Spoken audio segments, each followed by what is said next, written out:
Hey, what's up, man? So today I got something super special for y'all, man. I got Dewberry back up in the cut, man. What's up, Dewberry? Hey man, you know what time it is, man. You know what I'm saying? Say, man, we just finna do what we do, man, like we always do, Jack. Yeah, I know you be kicking that game, man, and I feel it, man. A lot of these people out here, they feel it, man. You saw the wild reception to our last video, man. It went crazy. Nah, real talk, man. Yeah, real talk. Now, there is a lot going on in that Dallas-Fort Worth area as far as hip-hop is concerned, man. And there's a lot of tragedy in the streets as well. But one thing that we didn't get to talk about and touch on in our last interview, that was some shocking news, was this whole Yella Beezy thing, man. So from your point of view, from your point of view, I should say, as an OG out there, you know what I'm saying, or an elder statesman, a guy who's been in the hip-hop scene or in this social media scene or has coach kids as far as like, you know, sports and all the different aspects of life and community. What do you think about this whole Yella Beezy being indicted in the murder for hire of Mo3? Uh, I look at it like, you know, it is what it is. You play street games, you get street prizes. That's how I look at it. Now, like I said, nobody don't really know what's really going on. You know what I'm saying? I don't know what's really going on if Yella really has something to do with it. But my thing is this here. If Yella did have something to do with it, why is everybody angry? Why is everybody upset? Because my thing is, when you push negativity, where you gonna get negative results. So we gotta go all the way back to Mo3. If him and Mo3 having problems in the streets, Mo3 talking about what he did to Yella Beezy and whatever it might be, they playing street ball. In street ball, you go to prison or you go to hell. So with that being said, Yella Beezy got shot up before. Then you come back, Mo3 made fun of it. He laughed about it. He said he had something to do with it. Then you come back. Now here it is. They picking up Yella Beezy because they saying Yella Beezy got something to do with Mo3. My thing is this here. Nobody don't need to be angry. Don't nobody need to be sad. Nobody don't need to go through that because when Mo3 made songs about Yella getting shot, people was promoting that. People was pushing that. People was saying, oh yeah, man, he got one on him, yeah.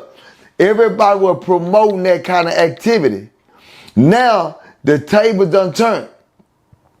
They saying that Yella Beezy has something to do with Mo3. Man, listen, this is what they playing. If Yella do go to jail, he got to accept going to jail. If he has something to do with it, he got to accept that. Because these are the street rules. But far as me, I don't have no dog in the fight. All I know is this here. When you play street games, you get street prizes. And that's jail or death. It ain't no ifs, ands, or buts about it. So that's how I look at that situation. You know what I'm saying? I look at it just like it's supposed to get looked at. Now, when you hear the story and the news broke nationally that Yella Beezy was accused of hiring Keywan White to carry out the attack that took out Mo3, a lot of stories started to circulate after that that kind of painted Mo3 in a different light than what a lot of people thought. You know, a lot of people thought of Mo3 initially as a victim, you know, another artist, a tragic situation. But then you start getting all these stories about Mo3 allegedly putting a lot of pressure on Yella Beezy and those guys and Trap Boy Freddy and all those guys and really putting them in a box where they had to make a decision. Now, when you hear stuff like that, do you just attribute that to, like you said, man, you play stupid games, you win stupid prizes. You know what I mean? That's how I go. See, everybody gonna say what they say. They gonna say, oh man, he was applying pressure and all that, right? Where you can apply so much pressure, then okay, now what? Mo3 done lost his life. You done apply, so everybody's talking that applying pressure, but Mo3 done lost his life. Now, everybody want to see Yella Beezy locked up. But y'all was happy when y'all say Mo3 was applying pressure. Y'all see what I'm saying? Yeah. This is what I'm trying to get people to start thinking and understand. You can't push a negative narrative and think none ain't gonna come off of it. It's gonna come off of it. I wish that they could have sat down and got some money. But welcome to Dallas. Dallas is home of haters. Dallas is the home of haters. Now, Then what they do. Now, I've heard that several times talking to people and interviewing people this week. People who grew up in the Fort Worth area, they were like, all their years, in Dallas, there's always this, this sense of, oh, he's shining, instead of, man, let's work together, let's do this. It starts to become a competition out of nowhere. Because I don't know if you remember this. Mo3 had a concert one time, and he had Go Yayo on the stage. He had Trap Boy Freddy on stage. Him and Yella Beezy had did things with each other in the past. Like, why does it always have to come to a competition thing? Do you think it's outside people forcing that type of or not forcing because they're grown men, or they're actually putting that in their ear like, yo, there can only be one, like this is the Highlander or something? Or do you think that naturally in Dallas, that's just how people are? One is it's how they are. Two is how you been groomed. Three is called money. And the fourth thing is called women. All right? Mm-hmm. The old folk thing right there plays a part in how things supposed to stay connected, or it's going to fall apart. If you listen to conversations that they have, why do it always got to come back to that fourth thing? And what that fourth thing is? A female. These kid games. I your girl, you did this. These are kid games that's being played. And that what defines separation amongst the clique. And when you look back, nobody's giving out quality games saying, hey, my nigga, this ain't what we need to do to win. It's your time. Let's push you. My time coming. They don't play games like that. When you see a bunch of people together, that don't mean that they family, that they really real with each other. That means that they trying to use each other to get on. A lot of this togetherness ain't no real loyalty. It's not real loyalty. So let's stop thinking that because you see a couple of rappers together that they loyal to each other. First of all, they don't even know each other. True. They only came together because you got a name of music, you got a name, and you got a name. So let's come together so we can try to get some money. But guess what? Each of those artists trying to create their own platform. So each of those artists trying to get what? Bigger than the next. It ain't no loyalty saying that once I get up there, I'm going to reach back down and grab my niggas. Yella Beezy got up there. He reached back down and grabbed his nigga Trap. And a lot of people gonna sit and say, man, why you grab Trap? Why you didn't grab me? You always gonna have somebody to say that, homie. Because it ain't no real loyalty in this game. Ain't nobody being loyal. And that's what I keep trying to tell everybody. There is no loyalty among these people.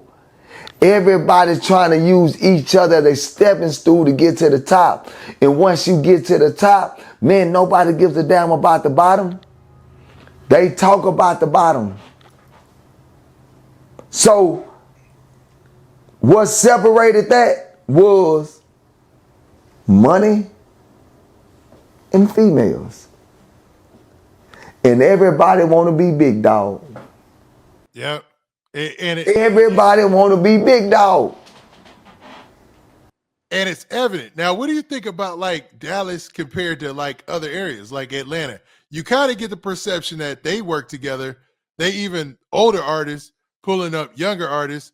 Then the younger artists get on and say like your Young Thug or your T.I. Like T.I. originally he'll give Young Thug the feature. Then when he's first coming up, then he gets up, and when T.I.'s time has passed, Young Thug brings him back up. You know what I'm saying? It seems like you've seen that. Now, that's not saying, to your point, that's not saying that they're cool or that they even like each other, but it seems to work in some areas like that. Like, do you think that'll ever be possible in Dallas, or is the hate just that strong? Well, I'm going to say this here. Give us the industry. We ain't never had the industry. Everybody think that Dallas had the industry. We ain't never had it. If you think about the industry and you think about the major labels, you think about all that, you go back and think about it, who really was signed to a real major and made worldwide noise? Yella Beezy, right? I was about to say that. I was like, Yella Beezy was there. He was at the door. You know what I mean? So when you hear about Yella Beezy making it to the top, now you got everybody saying, say, Yella, why you ain't come and get me? Yella did what he could because Yella was still trying to get in a position. So Yella say, hey man, here go Trap, man. I'm trying to get, let me give my partner assist. See, we ain't never had where you got 5 artists signed to a major and they could get their own partners and assist. We ain't never had that. You got T.I. signed to a major. You got to realize that this go all the way back to Jermaine Dupri in Atlanta. So they've been playing the game at a high level in Atlanta. The industry is in Atlanta. Good point. Very good point. Ain't no industry in Dallas. Nigga, we just trying to figure it out. We blind men shuffling, hoping we can grab something. That's true. So this is fabricated when you think that we got the light. Like right now, you got the Montana and you got Big X the plug. You got Big X the plug and you got Zillionaire Doe now. Yeah, they're there. Get in the dough. They trying to create something and get in the dough. Well, Dewberry, I would say that, and my bad for cutting you off. Big X the plug, ain't he there? Like his top 10 albums of the year already. And get what Big X the plug doing? Big X the plug giving assist to his niggas. That's true. Big X the plug giving assist to his niggas. Hey man, this my nigga, let me give him assist. Hey, this my nigga, let me give him assist. So Big X plug giving his niggas assist. He doing what he's supposed to do. You know what I'm saying? But guess what? Look at what we talking about. One, I'm talking about when you got 5 or 6 that's orchestrators, not rappers. See, this is what you got to get understood. See, we got rappers, but we don't have orchestrators. Think about what I'm saying. We got rappers, we don't have orchestrators. T.I. is an orchestrator. All right? Yep.